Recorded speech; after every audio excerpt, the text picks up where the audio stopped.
Google Pixel 10 Pro XL water resistance test. Let's go for 35 minutes.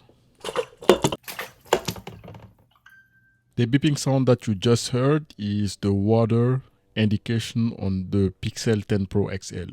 So you can see that the device is very responsive. As soon as the device was submerged underwater, the notification sound for water on the charging port came out. Also, unfortunately, the chronometer is not on the screen. So I will have to remove the device. Very quickly, went back into the chronometer and put the device back in. The Google Pixel 10 Pro XL, despite having the same look and same design as the 9 Pro XL, it also retains the same IP rating. This device is IP68, which is the most IP rating that you can get for a normal smartphone, except for boiling water. There is an IP69, which is a lot higher and a lot powerful than the IP68. The IP69 can withstand boiling water to 80 degrees, something of that sort. Maybe the Pixel team, the Pixel engineering team didn't think of IP69 being something really practical. That's why it is not certified IP69 on the Pixel 10 Pro XL.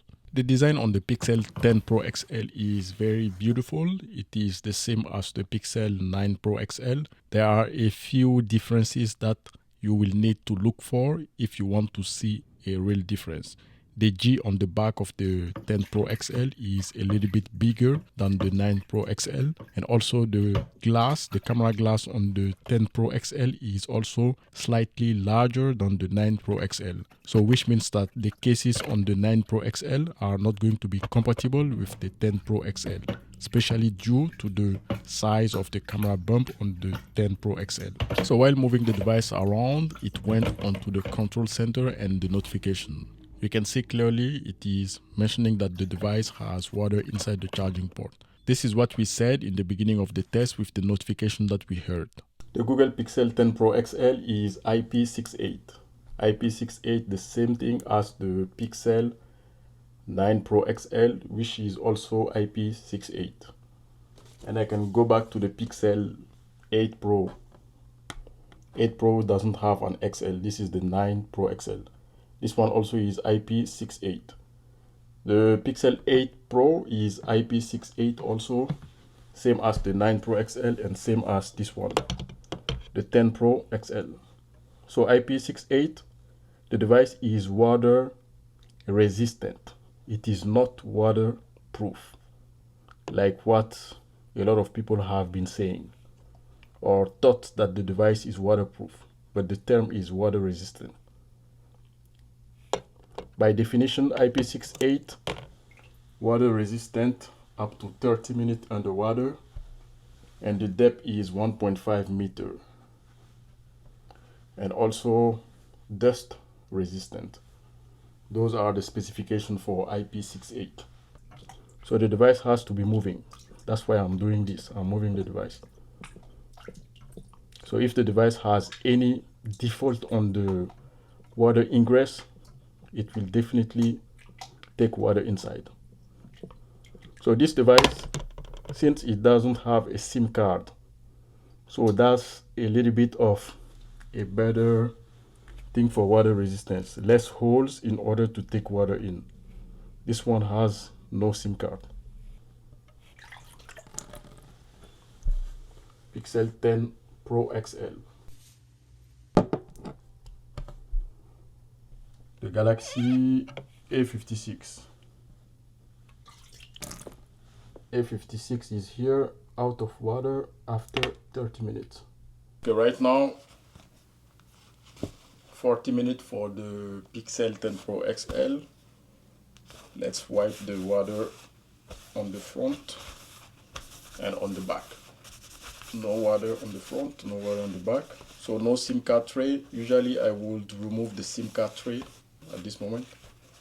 Remove the SIM card tray and see if there is any water inside the SIM card tray.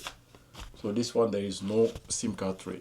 So the water resistance test went well, I would say. The device is still on and still working. The Pixel 10 Pro XL, after 42 minutes of water resistance testing, 35 minutes underwater, the device is here and still working. So while doing the test, I got this notification for liquid or debris inside the USB port. So this is entirely normal. If you do not have this, something might be wrong with your smartphone. So I still have this notification, so water is still inside the charging port. So what I can do is try some water eject sound and see if the water gets pushed out. So water eject sound, I go to YouTube, volume to maximum, look here and maybe here.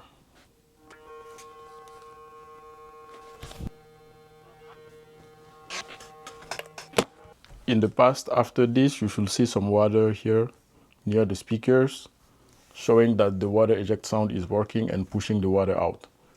But I cannot see any water near the speakers. I have cleaned the speakers and made sure to not leave any water on the speakers. So I do not see any water coming from the speakers after trying the water eject sound. So water eject sound is not working on the Pixel 10 Pro XL, and it has been the case for a lot of devices. After I do the water resistance test, generally the water eject sounds are not working because the speakers have changed a lot since when these type of water eject sound were actually working. And the last device that I did the water eject sound and it worked was this one, the SE third generation. After the water test and I did the water eject sound, you could see the water bubbling on the speaker. So with large speakers, like the one that they used to do in the past, water eject sound is going to work. But with these tiny speakers with tiny balls inside, generally it doesn't work. I did the test on the 9 Pro XL and the 8 Pro. Water eject sound never worked. So next, I'm simply going to shake the device and push the water out with force and gravity. You can see there is water here already. So water eject sound is not going to do anything.